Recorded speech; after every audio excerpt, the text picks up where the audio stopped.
आता है चक्रवृद्धि ब्याज। पहले इसको समझना जरूरी है, चक्रवृद्धि ब्याज क्या होता है। जैसे साधारण ब्याज तो क्या होता है, पूरे साल का, मतलब जैसे 3 साल का क्या आ जाता है, 3 साल का एक साथ ब्याज निकल के आता है। जबकि चक्रवृद्धि ब्याज में क्या होता है, जैसे वार्षिक लिखा हुआ था तो हर वर्ष पे चेंज होता रहता है। चेंज होने का मतलब ये है, जब आपका मूलधन होता है और साल का जो ब्याज बनता है, तो मूलधन प्लस ब्याज दोनों को मिला के जो मिश्रधन बनता है ना, अगले साल के लिए जो राउंड खाता है ना, तो उसके लिए वो मूलधन बन जाता है।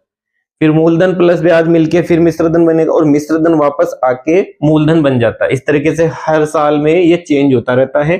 तो ये इसमें जो ब्याज की राशि निकल के आती है वो साधारण ब्याज से थोड़ी ज्यादा निकल के आती है, क्योंकि ये इसको एक तरह से ऐसे कह सकते हैं कि पलटी करने वाला ब्याज कह सकते हैं इसको, हर साल पलटी होती है। तो देखिए इसमें, देखिए आपको इसको निकालने के लिए क्या करना है, 8,000 रुपए। तो ये तो है, इसमें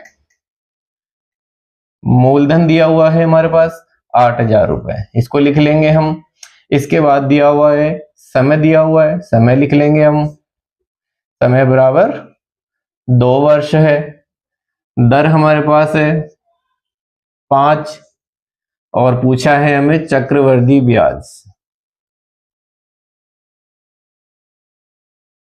ये पूछा गया हमसे। तो चक्रवृद्धि ब्याज के लिए एक सूत्र होता है, वो सूत्र ये देखिए, चक्रवृद्धि ब्याज बराबर मूलधन गुणा 1 प्लस दर बटे 100, और इस कोष्टक की घात समय होती है और फिर माइनस मूलधन कर दिया जाता है। कहने का मतलब है, अगर माइनस मूलधन नहीं किया जाता है तो ये चक्रवृद्धि ब्याज वाले में ये सूत्र जो होता है ये इसका मिश्रधन का काम करता है, और जब मिश्रधन को मूलधन में से घटा दिया जाता है तो चक्रवृद्धि ब्याज निकलता है। तो हमारे पास ये सूत्र है, ये काम में लेंगे। तो देखिए मूलधन तो हमारे पास है, इसकी जगह लिख देंगे 8,000 रुपए गुणा 1 ऐसे कैसे प्लस दर है हमारे पास 5 बटे 100। समय कितना है, 2 वर्ष, यहाँ 2 लिख दिया जाएगा और मूलधन वापस 8,000 यहाँ पे लिख दिया जाता है। आगे देखिए 8,000 गुणा, अब आप देखिए 2 तरीके बताता हूं आपको इस कोष्टक को खोलने के। एक तरीका तो ये है कि 100 को इससे गुणा कर दें, 100 हो गया, और 100 प्लस 5 105। एक तरीका तो ये है कि 105 बटे 100 लिखा जाए इसको इस तरीके से,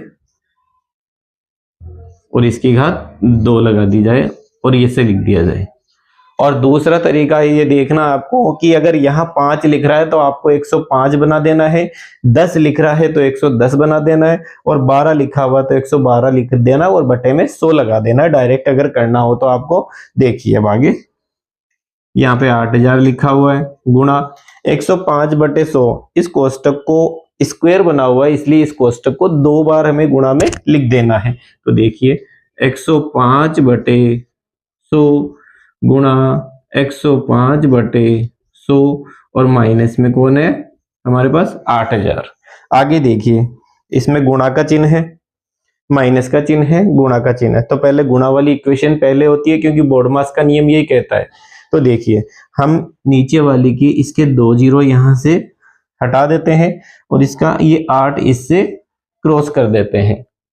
क्रॉस करने के बाद हमारे जो संख्याएं बचती है वो 8 यहाँ से बचता है, 105 यहाँ से बचता है, 105 यहाँ से बचता है, बटे में हमारे पास 10 बचा हुआ है और माइनस में 8,000 लिखा हुआ है। कभी कभी जो स्टूडेंट वो क्या गलती करते हैं, इसकी एक जीरो से काट देते हैं। भाई ऐसा नहीं करना है आपको, क्योंकि यहाँ पे माइनस का चिन्ह लगा हुआ है। तो ये इक्वेशन तो लास्ट में हल करनी है, सोल्व करनी है।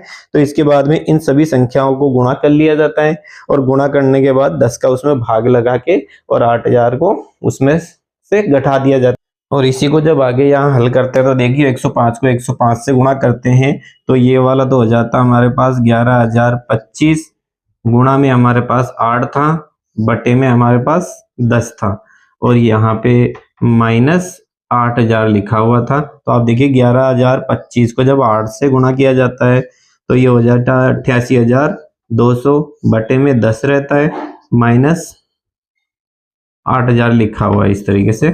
देखिए अब इसकी एक जीरो को काट देती है और ये हमारे पास बच जाता है 8,820 माइनस 8,000, इसको इसमें से घटा दिया जाएगा तो हमारे पास जो संख्या आती है वो 820 रुपए है। ये 820 रुपए ही 2 वर्ष का क्या है, चक्रवृद्धि ब्याज है।